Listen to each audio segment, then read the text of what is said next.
चार चीज में से एक मिल जाए तो आपका दिमाग खराब हो जाता है। लोकप्रियता भी उनमें है, इसका भी बड़ा अहंकार है लोगों को। हर आदमी कोशिश करता है कि मुझे पहचान ले लो, और मैं निजी रूप से मान के चलता हूं मुझे कोई नहीं जानता, क्योंकि अगर मैं इस भ्रम में पड़ा रह गया तो शायद को नींद नहीं आएगी। हमारे एक सेलिब्रिटी दोस्त हैं, बड़े आदमी हैं, वो जहाज में विनोद भैया 1A पर भी बैठ के जाए ना, पहली सीट पे भी, तो वो वॉशरूम के लिए पीछे जाते हैं ताकि रास्ते पर लोग उनसे नमस्ते करें। अरे सर आप तो बहुत टीवी पे देखा था। तो मैंने उनसे पूछा कि कितनी नमस्ते के बाद कर पाते हो? भाई ज्यादा समस्या है तो इसको रिकॉर्ड करवा लो और करने से पहले कान में लगा लिया करो, क्योंकि ये भी बड़ा भ्रम है कि मुझे लोग पहचाने। विश्वामित्र कहते हैं कि राजन तुम्हारे पुत्र के पास ये चारों चीजें हैं, यौवन है 15 वर्ष का है, धन है युवराज है, संपत्ति इक्ष्वाकु वंश, अज रघु पुररवा ययाति नहुष, कितने बड़े बड़े राजा पैदा हुए, दिलीप गौरक्षक, वो प्रभुत्व तो है ही, राजा बनने वाला है, फिर भी कितना विनम्र है, हाथ जोड़े खड़ा हुआ है। देखिए विनम्रता पैसे की तरह अफोर्ड करने वाली चीज है। एक बड़े संगीतकार है बंबई में, उन्हें ऑस्कर मिला है, ग्रैमी मिला है, भारत के सारे बड़े गीत उन्हीं के हैं, वंदे मातरम गाओ तो उन्हीं का है, राधा कृष्ण गाओ तो उन्हीं का है। मैं उनके साथ एक फिल्म के गीत लिख रहा था, तो रात्रि में हमारी बैठक होती थी, सिटिंग होती थी, कुमार जी इस पर बताइए, इस पर बताइए। तो एक दिन चाय पी रहे थे तो उन्होंने अपने अनुचरों से पूछा कि कुमार जी के लिए इसमें क्या है, शाकाहारी है? तो उसने कहा सर शाकाहारी तो कुछ नहीं है, सब नॉन वेज है। तो 15 लोग बैठे हुए थे, वो खुद उठे, दरवाजा खोलकर अपने अनुचर से बोले कि जल्दी से कुछ शाकाहारी लेके आओ, तब मैं कॉफी शुरू करूंगा। तो मैंने उनसे कहा सर आप इतने बड़े स्टार हैं, इतना बड़ा आपका नाम है, फिर भी आप इतने हम्बल कैसे हैं, आप इतने विनम्र कैसे हैं? तो वहां एक दूसरे बड़े व्यक्ति बैठे हुए थे, फिल्म इंडस्ट्री के एक बड़े गीतकार, उन्होंने मुझसे कहा ये अफोर्ड कर सकते हैं। विनम्रता अफोर्ड करने लायक चीज है, आप अफोर्ड कर सकते हैं कि नहीं कर सकते। इसलिए जब कोई बदतमीज आदमी मिले, अहंकारी आदमी मिले, तो समझना गरीब आदमी है, विनम्रता अफोर्ड नहीं कर पा रहा है, बेचारा गरीब है।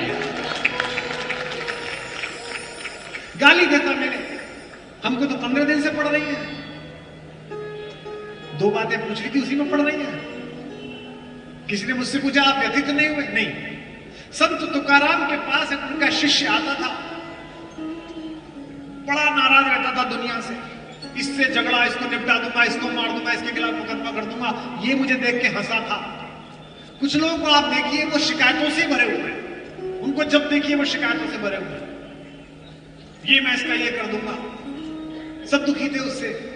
एक दिन किसी की शिकायत लेके आया संत तुकाराम जी के पास, महाराज उनका भक्त था, आपके शिष्य ने मेरे साथ ये किया, मैं आपकी शरण कर गया।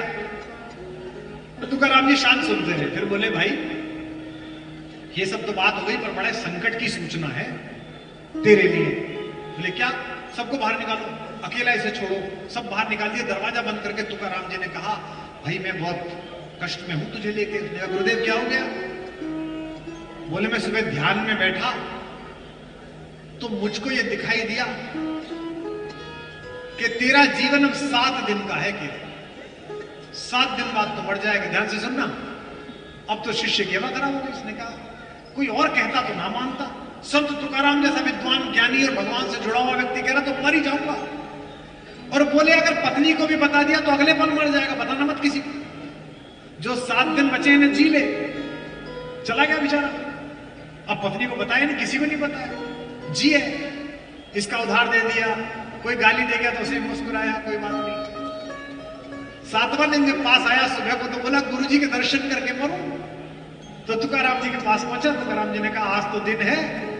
बोला हाँ गुरुदेव आज तो दिन है बिछड़ने का आपसे, पर इसलिए आ गया हूं कि आपके दर्शन करता हुआ मरूं। अच्छा तो वो तेरा जो झगड़ा चल रहा था उससे?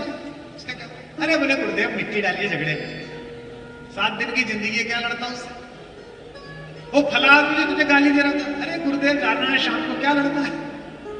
अच्छा वो जो तेरे पैसे मार गया था इसको तू गाली देता था, अरे गुरुदेव जाने दे उसी के ही होंगे। 7 दिन में गुस्सा आया? बोले नहीं। कोई लोभ, कोई लालच? कोई नहीं। बोले मैं तुझे बस यही तो बता रहा था, मर नहीं रहा तू। 7 ही दिन है, सोमवार, मंगलवार, बुधवार, बृहस्पतिवार, शुक्रवार, शनिवार, रविवार, यही 7 दिन रहेंगे। 8वां दिन आता ही नहीं है, तू जिंदा रहे, लेकिन ये छोड़ दे जो तू कर रहा था। यही एकमात्र कारण है। मुख्यमंत्री जी की वेशभूषा पे लोगों ने टिप्पणी की कुछ वर्ष पहले, तब भी मैंने कहा कार्य पद्धतियों पे करिए, कुंभ में कोई अव्यवस्था हो जरूर लिखिएगा, इस पर मत बोलिए, इस भगवे पर मत बोलिए। क्योंकि पृथ्वी पर राम राज्य की अवधारणा महाराज भरत ने जो कपड़ा पहनकर स्थापित की थी नंदीग्राम में, वही वस्त्र पहनकर यह व्यक्ति बैठा हुआ है इस सिंहासन पर। प्रधानमंत्री जी ने कहा कि मैं तो झोला उठा के चला जाऊंगा, तो भी लोग बोले। इतने लोग बैठे, किसी ने प्रधानमंत्री के भाई का नाम सुना है, भतीजे का नाम सुना है, चाचा का नाम सुना है? हम उत्तर प्रदेश में तो भतीजा और चाचा ही परेशान थे। हम तो यही सुनते सुनते पागल हो गए थे, ये चाचा, ये भतीजा, ये बुए का लड़का, ये चाचा का लड़का, सभी सदन में। गाय भैंस बछड़े को छोड़कर पूरा सब सदन के अंदर। तो ये निष्प्रहता कैसे आती है? ये निष्प्रहता राम कथा से आती है कि रात्रि तक तो सूचना है कि सुबह सम्राट बनेंगे, लेकिन रात के अंधेरे कक्ष में पिता बुलाकर कहता है कि बेटा सुनो, सुबह अपनी पत्नी को लो, वलकल पहनो और जंगल जाओ, कोई राज्य नहीं, राज्य इसे मिलेगा, तुम्हारी मां की इच्छा है।